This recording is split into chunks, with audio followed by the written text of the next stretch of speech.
জ্বর আমাদের শত্রু নয়, আমাদের বন্ধু।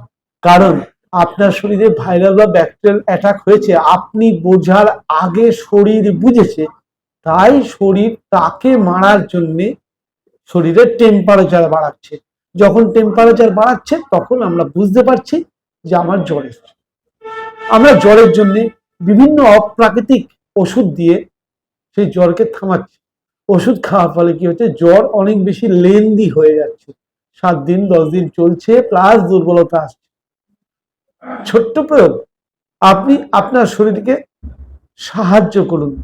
আপনি ওষুধ দিয়ে জ্বরকে না কমিয়ে দিয়ে জ্বরকে বাড়িয়ে দিন।